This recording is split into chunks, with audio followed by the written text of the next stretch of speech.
Well, we've known for some time now that the process in the brain that leads ultimately to the clinical symptoms of Alzheimer's disease may be active for 20 or 25 years before we see clinical symptoms. And we know that because we can see pathology in the form of amyloid plaques and neurofibrillary tangles building up in the brain slowly before clinical symptoms. So the question is, how do you find those people before they develop symptoms?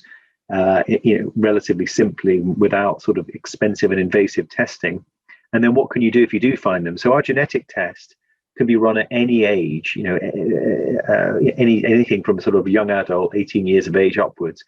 And if you find you're at high risk, there's lots you can do. So first off, and I think most excitingly really, is that the sort of lifestyle changes and risk avoidance strategies have been shown to be very effective in maybe more than 40% of cases to either push back the time at which the disease becomes problematic, or maybe even avoid symptoms altogether.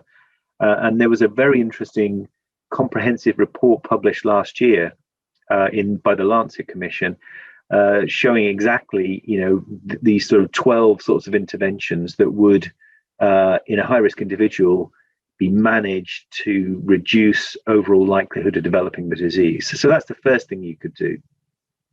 The second thing, of course, is that somewhat controversially, Biogen's new treatment called Aduhelm, previously known as aducanumab, has now been approved for use by the FDA in early Alzheimer cases, early symptomatic disease.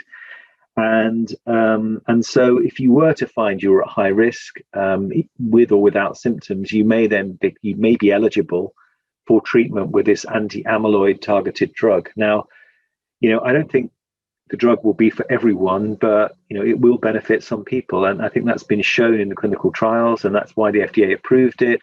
It's not without its detractors, this drug, so it's important that it's only targeted in those really most likely to respond and genuine Alzheimer at-risk individuals. But I think that is another opportunity, as well as, of course, even becoming yourself as a high-risk individual a candidate for future clinical trials, be that with the Biogen drug or with other drugs that are being developed by other pharmaceutical companies.